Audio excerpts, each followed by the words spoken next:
You know we do. He's getting lifted.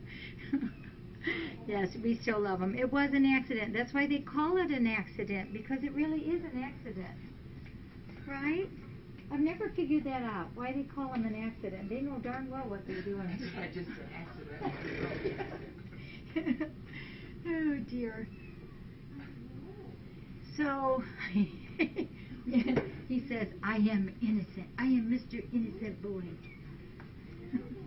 He's so cute. How can you... I know. How can you just get mad at him? See, if we adopted you out, they'd have probably brought you out back by now. Oh, hey, so we won't need a catatory tonight because we have one thing, and I've got it written down, so we'll be A-OK tonight. But we had one adoption today. Sundance was adopted. This lady that, she's 2 hours away, I think it's Detroit, Michigan. We've been in contact this week, and oh my gosh, everybody's emails and information they gave me was like hers. Everybody would be awesome owners. She gave me references upon references and her vets and what they had gotten and just all kinds of wonderful things. It was just, she had everything all set. It was her first real place by herself. She was ready to have her cat, and it was really cool. So she came in, and the first one and it didn't matter to her, size, color, sex, whatever, it didn't matter. And so the first one, oh, that's your collar. Okay, Farrah, I get the hint. You want a different one again, once a week?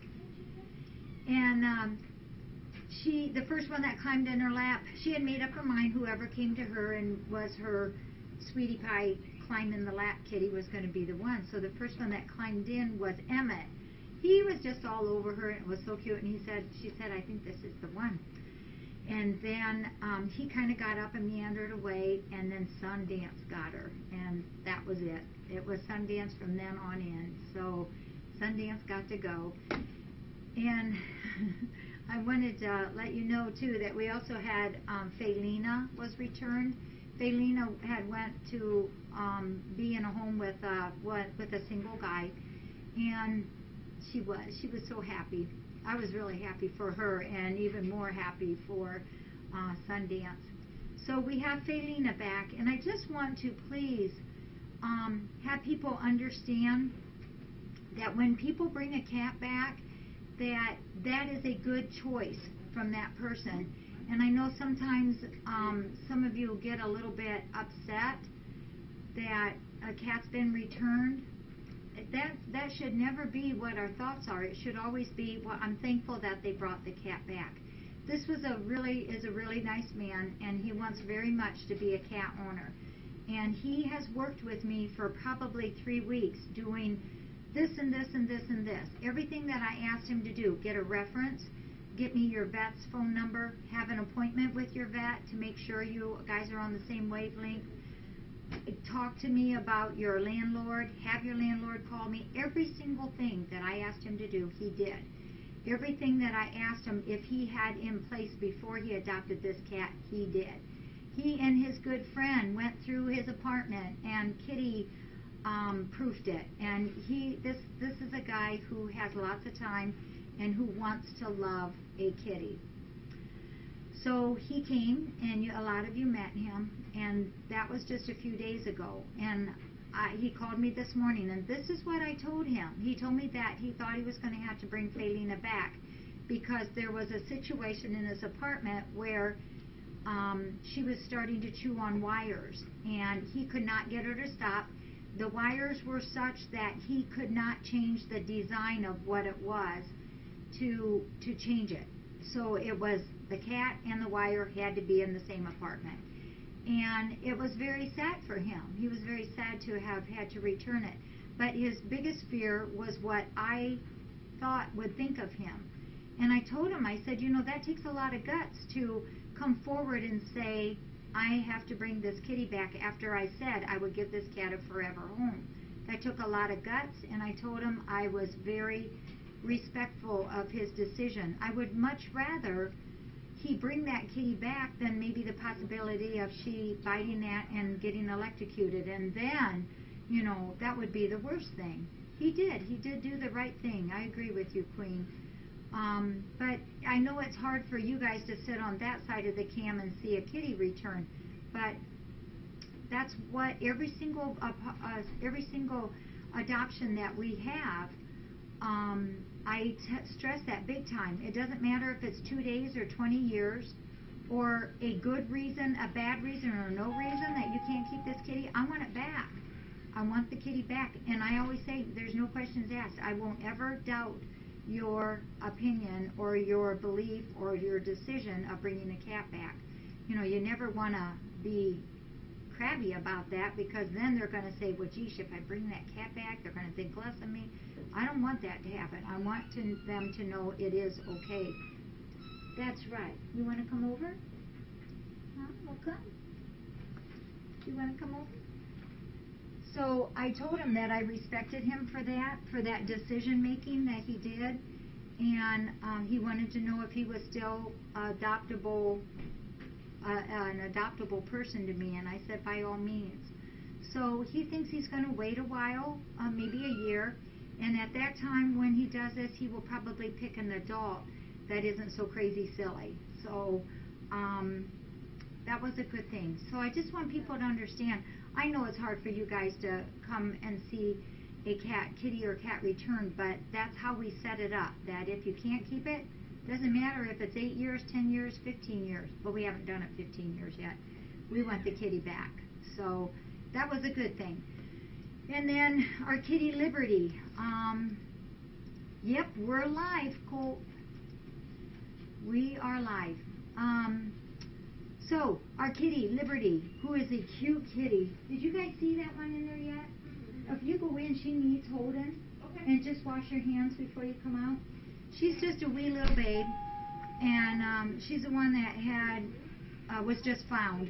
You know, the traditional, I just found it in my yard.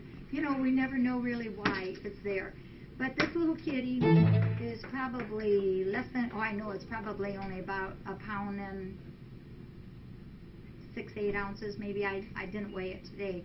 But big belly, full of worms, backbone showing, squeaky voice, eyes, third eyelids up, which is an indicator of not feeling good, eye infection, and not eating. But now Michelle, who was one of our visitors this weekend, she syringe fed that kitty a lot yesterday, and finally during the night last night, Liberty did eat by herself. But now today, during the day, she has not eaten by herself again, so we're back to syringe feeding her. So she's on meds. She did have some fluids. She's on worming. I even double wormed her because of the really wonderful worm load that she had. She's on eye medicine, and her ears, they were not filled with ear mites. It was not filled with like the yeast material. It was dirt. It was, honest to God, it was dirty junk in there. We softened them up yesterday when Michelle was here, and then today I re-cleaned them, and what has worked loose is unbelievable. It's just unbelievable to me what can come out of those little bitty ears like that. So we just kind of got to kick her up a step here and see if we can get her to eat again by herself. So that's where we're at in here. Tansy and Zorka, today has been a really good day for them. They're still in Dodger's pen, but Zorka, I think, is pretty close to being ready to come out. And Tansy is getting less afraid. I think while Meddy and her mom, Belinda's here, you guys will help with those two. They're going to take those two on and just hold them as much as what they can. And I think one more day and we'll be okay. And then the other two I wanted to tell you about, Bennett and Rosetta, who were in June's room for a while. Rosetta is still kind of staying somewhat in June's room, but Bennett, who was the most fearful of the two, she's been out and about and cruising around. She's doing much better. She's a little bit off guard when the kitties get too close to her, but she's really doing pretty good. So we're making some progress with them too. And Connie's holding little Oh, look, Connie, look, Zorka's looking at you too. Connie's holding Tansy right now. We'll just keep working with him. We don't give up too easy here. So I had some pictures to show you and a couple stories. And I wondered, you know, at first, because what we talked about the other day, that we don't just go out or just watch it at the door where we take in just healthy cats. You know, that never happens. We're a rescue. We take in whatever it is that we can, space permitting and money permitting. And what happens, you know, we always try to save room to always have a couple of those slots so that if we get something in that's injured or hurt, that we can take those in. But sometimes I think maybe people don't want to hear these stories. And then I think, but that would be a lie, because it's not all hunky-dory here. Things do pass away and things do come in horrible shape. That should never happen. And so I thought, sometimes I think maybe I need to sugarcoat it a little bit, and then I think, well, no, that's not what we do. We do have these poor little babies, and I'm not going to hide them. So we take them in and we help them, and we try to do the best that we can for every one of them. So this week continues our Earth Angel week, and this is where we are trying to raise money for our Feliz Navidad fund. And Earth Angels is what you guys are to us. You are all angels to us here on Earth. And this rescue center, and I mean this in all sincerity, cannot be functional without your help anymore. I used to try to think that we could do this years ago without a whole lot of outside help, and it's impossible. That's about when we were doing 12 kitties too, and then we thought that was enough, and that just flew out the window as quick as what it could. Our first room, we figured if we stretched it, we could have 12 kitties in there. That didn't last very long. So we're going to continue this week, and then tonight I'll give you another update on our amount. And I haven't peeked. I try not to peek during the day. Every once in a while I'll go over there and think, oh, if I just press that little button I could peek, and I'm not going to do it though. So I'm going to do it when we're done here. And then this week, please remember to continue to keep checking the Facebook pages, because Canton already has her line of kitties that she's going to highlight this week. And she always asks people, I see every once in a while people will say, well, are these true facts? And yes, they are true facts. Canton asked me about them, when they were born, what their admission date was, what some of their treatments were, all that. So those are the facts that she's giving you. Yep, we love what we do here. So I've got the book from 2006, and we're going to carry on. Raza, can I share that a little with you? What's it? Bravo just Did he hit it and got it. Hey, and in case you missed it, Lynn's, our computer guy, has been showing me, teaching me today how to do, well, I know how to do videos now with the iPad, but he's showing me how to transfer it into the cat's the Flickr account. So if you don't have something to do someday, go in there. We've added, I don't know, 7 or 8 of them, and then I think Goss, we're going to talk to Goss and get those on the YouTube. So it's cool. I love learning it. Yay, Leanie! Yes, I've had a couple emails today about Bravo. His surgery is not Tuesday, it's Wednesday. It's Wednesday. I'm going to show you a very special boy that was here in 2006. That white kitty. It says dedicated. This book is dedicated to Taggart and Molly. Molly was a cat that was here for quite a long time. She'd come in as a pretty feral cat, and we had her here for a long time. She actually passed away as an old age girl. But Taggart, do you see anything about those eyes that might look familiar to anybody? He has a condition that is the same as what our CH kitty, this cerebellum boy, as what our derecho has. I always think that there's something about the eyes that is there. It just is there. This was Taggart, was before your time, I think. Yeah, Taggart was a CH kitty, and he was so big time loved. He was here. He came in as an adult, and he actually passed away here. He's up in Albert's garden, and boy, he was a joy to have. And you know, we've never had a kitty with this as young as what derecho is. He's the first kitty with it, but we've had derecho's eyes are not crossed. Yep. But we've had maybe a half a dozen other CH kitties, and you can about the iPod. Yep. But these other CH kitties, cats that we've had, they all have that wonderful, unique personality. And over the last couple of weeks, I've heard from other people who have had CH kitties, and they all are in agreement with their personality. It just seems like they're just so love everybody, just like what derecho is. I wanted to show you something, and I've showed this to some of you a long time ago, but you all know Cutie. And you know Cutie came in as a baby, 2006, and she's the one, in case you're the new, she's the gray kitty who kind of lives to her left. If she runs, she's pretty straight, but if she goes kind of slow, she kind of has a staggery walk to the left. And that's just our Cutie. She's a permanent here.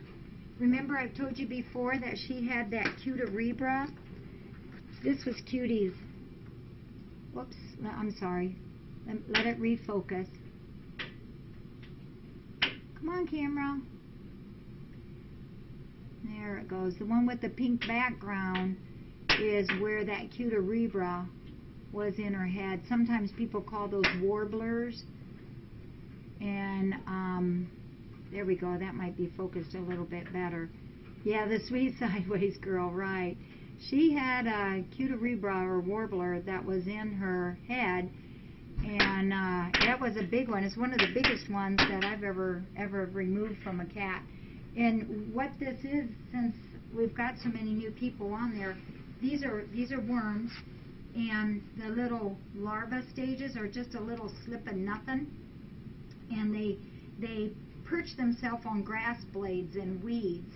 And so when cats go through weeds, the traditional places for Cutarebras is always on the head area, because when they go through weeds, that's what goes through the weeds. And so these little larvae attach to the kitties, and then they grow a little bit and they embed into the flesh.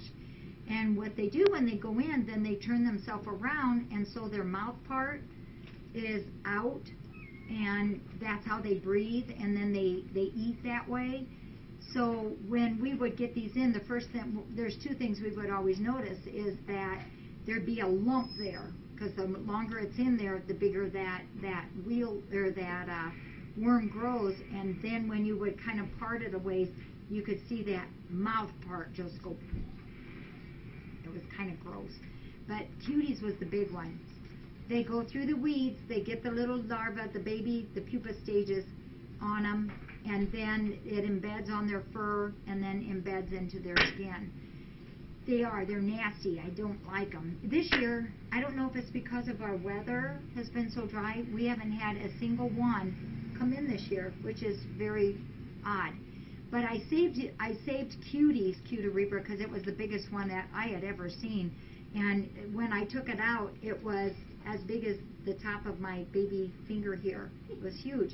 But the thing is, when you take those out, you want to make sure you get them all out in one piece, because if not, if they're torn, they can release a chemical that can be very hard on the cat. It can have a reaction to the cat, and they can get very sick from it.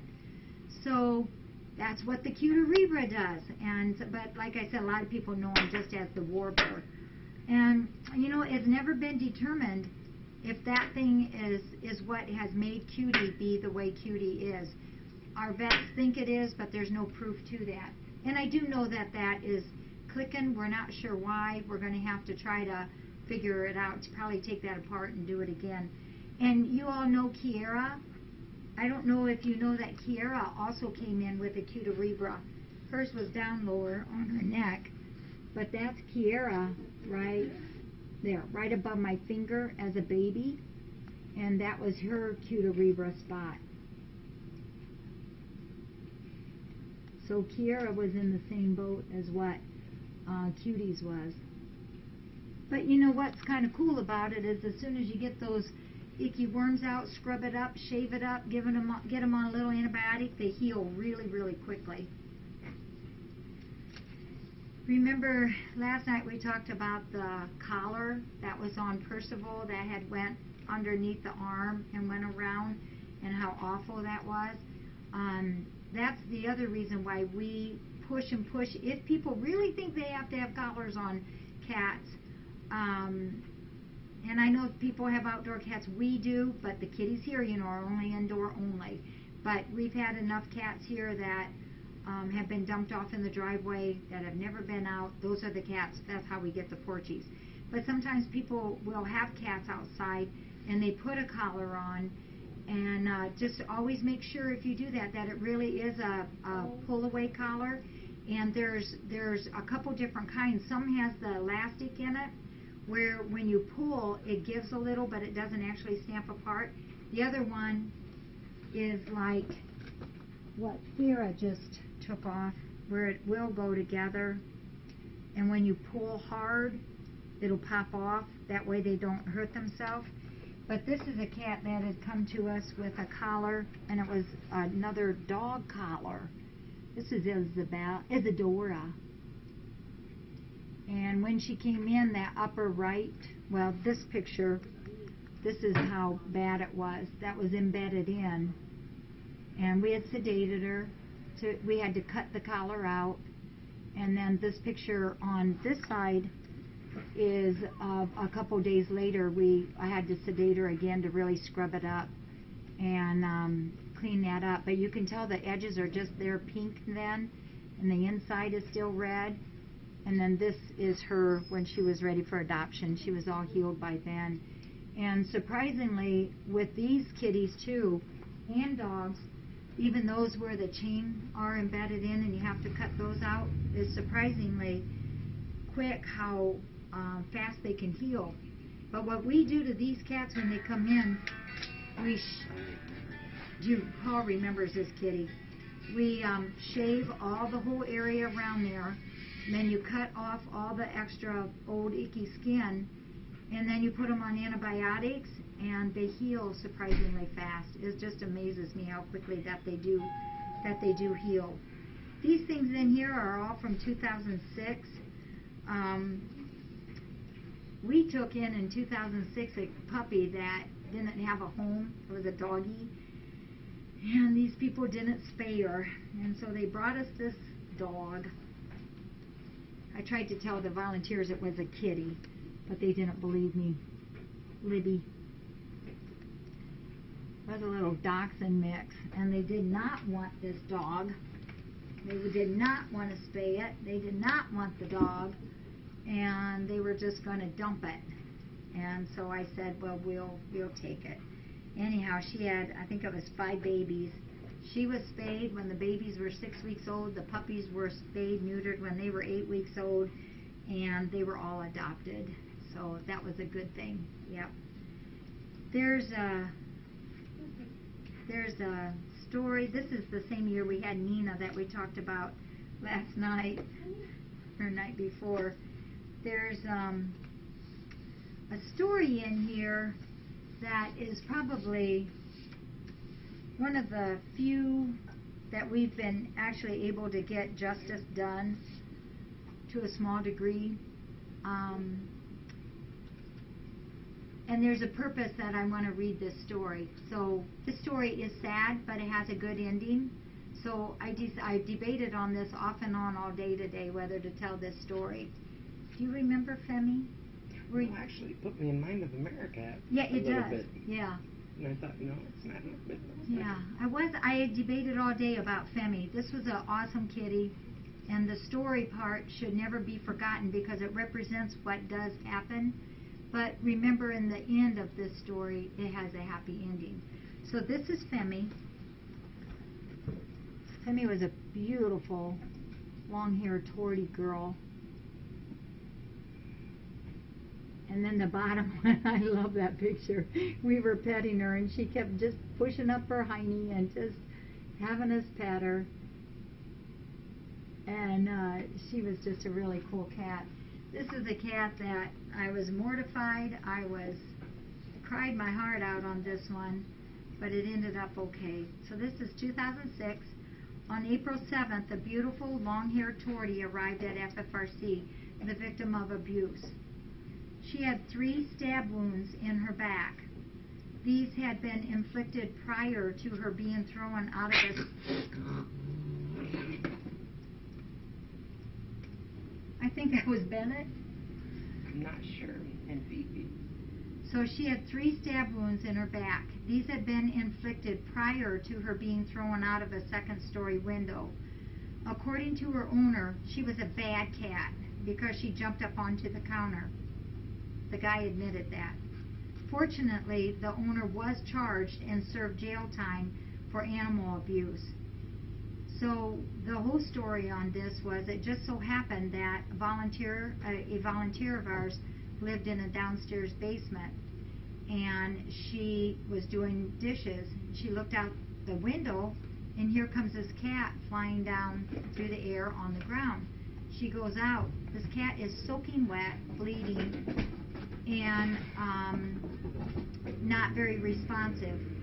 And so what had happened actually was this guy had put her in the bathtub with water. It didn't kill her. So then he stabbed her 3 times, and then he threw her out the window. This cat survived all this. It says, because of the care that was given here at FFRC, her physical wounds healed quickly. However, her emotional wounds took a long time to heal. Initially, she hid and was afraid of the human touch. However, over time, she realized that not everyone would be abusive. All the volunteers showered her with gentle hugs and kind words, and we devoted many, many hours to Femi, helping her to feel secure and loved. I remember her first week here. One of our condos on the other side, we had put Femi in, and we put a quilt in it that had a couple layers in it, and she was underneath that. And you could stand back and you could just see the quilt quivering and shaking. And she stayed in there. I had to haul her out every day, a couple times a day, to treat the stab wounds, and we just had to pet her and hold her. But we never pushed ourselves heavily onto her. We just kind of let her calm down over time. But I remember she was so scared. At the time of this book writing, Kate wrote, "Today, Femi is a happier girl who enjoys being petted and loved. She welcomes the attention and is learning to trust again."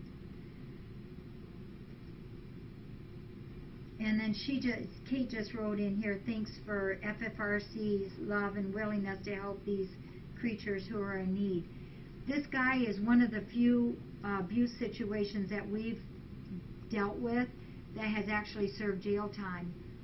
Why that is, I don't know.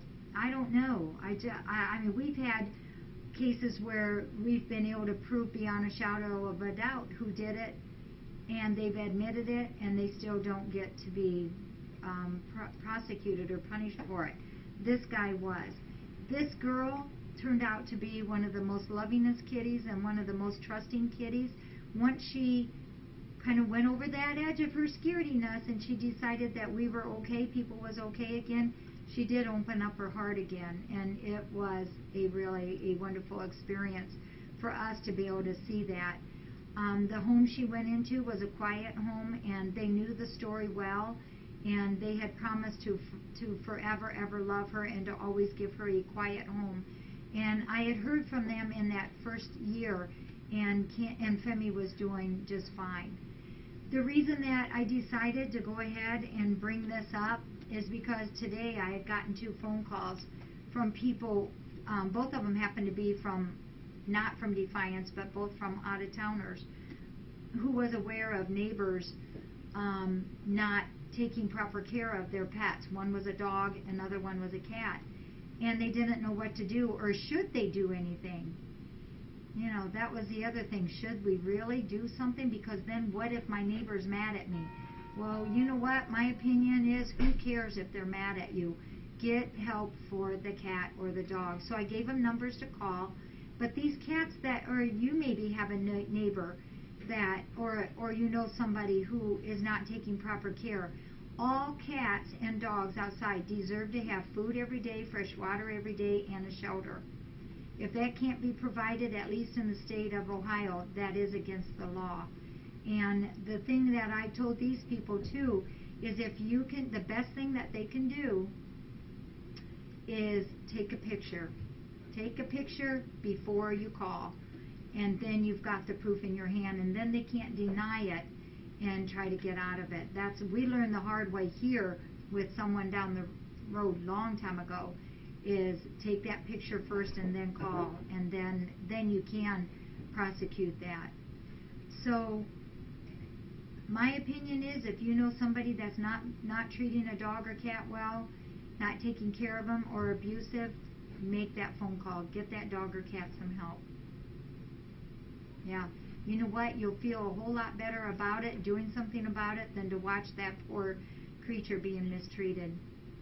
So, yeah. Just because it was on the counter. Oh my goodness. So that's all I have tonight, other than I've got our update to show you, and just want to tell you so much. Midnight, you got that right. They need a voice, and they have to have your voice. I tell people all the time, that cat that you're talking about can't talk and tell their story. That dog that might be kicked can't tell their story. You have to do it for them. So that's my soap opera box talk tonight. You guys want to hear what the total is? I'm anxious to know myself. Yep, that's right. Let's go see. I'll go get it.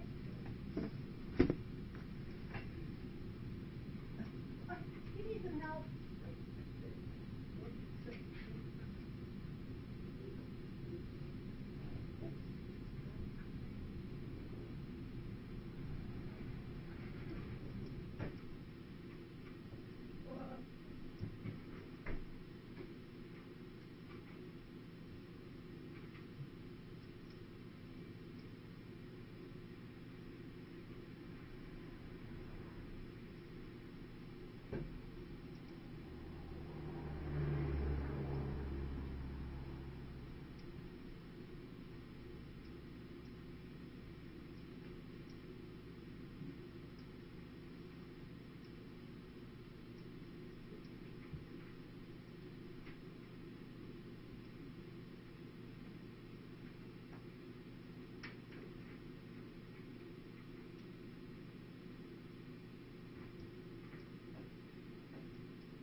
Graciela. Da da da da da da. Oh, you guys are Big wishers. You guys are big. Well, a million? Lady Doc, whoa, you'd have to come and get me off the floor and wipe my forehead. Okay, these are before. First night, 36.69, 54.57. Look at it climb, another 1,000 more, 64.04. And then on the 10th, we had a big jump with Connie's $5. We went straight to 9,000. And then last night was the 9,910. Da da da da da da da da da. This is today's. Ta-da! 11,076 buckaroos. Yeehaw! Isn't that awesome? Let me do it this way. There we go. We got it. Look at that. That's a little over $1,000 jump again. I know it. I know it, Queen. Me too. I love it. Yep. So today our grand total 11,076. Now the cool thing is tomorrow 11,086. Thank you, medic. There's our medic friend. There we go. I'll put the dollar bills right beside it. So the cool thing is, oh gosh, what? Oh yeah, tomorrow's Monday, so we get mail tomorrow. So hopefully we'll have some checks to add into the PayPal. And I know it really didn't officially start today. We just decided because it was in the website, we were all ready, we were anxious to go. We had lots and lots of stories to tell, more than what we could tell in a whole week. So today is the actual official day, and we are rocking and rolling for it. So thank you guys. This is your fundraiser that you're doing, and I so much appreciate it. The total for Fiverr Friday, I have it written down. It was 17,000 something, I believe. So pretty cool, pretty cool, pretty cool. And I want to just reinforce too. Remember, I know money is tight. I know it's hard. I know there's a lot of people who have a big heart for this rescue center, but can't financially put in that 10, and that's okay. I'm perfectly fine with that. I understand. But remember, you can still, well, we already won the $1,000 for the Pet Finder, and that was because of your votes. And now a lot of you are moving your votes over there to a labor of love, which is awesome. But remember too, the clicks on the cam, those bring us money. Every single month we get something. And just your support, just knowing that you guys are there for us is a huge, big thing for me. Huge, big thing, that support. That song, Lean on Me, that one chokes me up every time I hear it. And I know you guys, you got us covered, and I'm so grateful for that. Thank you. I'm glad you love our kitties. I kind of think they're really wonderful myself. We are a family of friends and a family of family. Yeah, you've got a friend. That's another cool one. Yep. Prayers are very much welcome. Cards, all of that. And that's wonderful. Yep. We do indeed have an FFRC family. Absolutely no doubt about that. And we're happy and very happy to have you all on here. And I would just like to say real quick too, let me do a little checkaroo. I just want to say thanks to Canton, Tommy, and Leanie, Love My Pets, Meow, Nancy, and Peekaboo for being our mods right now. Be kind to our mods. They need thank yous every once in a while. They're the best. I am the more that I work with these people, the more I see they have every intention of making sure that our chat stays good and happy, G-rated. They're very kind to people, and I just respect them so highly. So I'm very thankful for the moderators that we have. And remember, we also have moderators on our chat, Facebook, and on the FFRC Facebook, so every once in a while maybe say a quick thanks to them too. They also work hard at monitoring the Facebooks. Yep, we got good ones. And our volunteers, you got that right. They're the best in the world. Yeah. Yeehaw! So that's all I have tonight. You guys are cool. We've got our visitors, like I said, Medic and her mom back there is Belinda. And you guys are going to be staying overnight and still be here tomorrow. Yep, cool. All right. Thank you, everybody. And our new people that's joining us. I appreciate it. Whoa, come here, Graciela. Come here. Be safe. Oh, here comes Putter. I'll show you Putter. Sherry is coming tonight. Well, Putter goes to the door, and he'll just sit, and sometimes he'll do this. That's it. Oh, did you miss me? Is that why you come out for a huggy? Oh my gosh. What would we do without you? We love you so much. Now, I gotta tell you, I think you guys know, but you know, for, oh, Madison, we missed you. On our concert, the Saturday night concert, our Mike Chamberlain, who's doing the concert, he's got a special song, and Putter's involved. And I'll tell you a little secret. Putter doesn't even know this yet. He's got a really bling bling bow tie that he's going to wear for this special occasion. He's already practiced. Well, I told him he was going to have to practice, but I haven't put it on him yet. Yeah, he's going to be up on stage. Yep, our cat stock. It's going to be on the cam there, just what Severn has on the Friday night, the 21st, for you webcammers. And then the carnival is all afternoon on Saturday, and the big concert is that night on Saturday night. That has to be fixed. We got to get that. Jimmy's here tomorrow. We'll have him check that out. Oh, Patty. Look at that. He's trying to say it wasn't me that peed. It wasn't. So I'm going to do this all night because you put me in timeout. He's so darn cute. It's something in the bearings. I'm hoping that there isn't one missing or something. Yes. Now go the other way and see if it does it that way if you do it. Yeah, it's the other way. Well, we'll show it. You guys are going to have to put up with it tonight, and then we'll see if Jimmy can fix it tomorrow. Yep, we're getting some decals. I'm just kind of, we've got a couple options here. We're just kind of holding on it yet. Okay, you ready to get down? You want to say hi to everybody? Can you take a break from cuddling? Oh my goodness.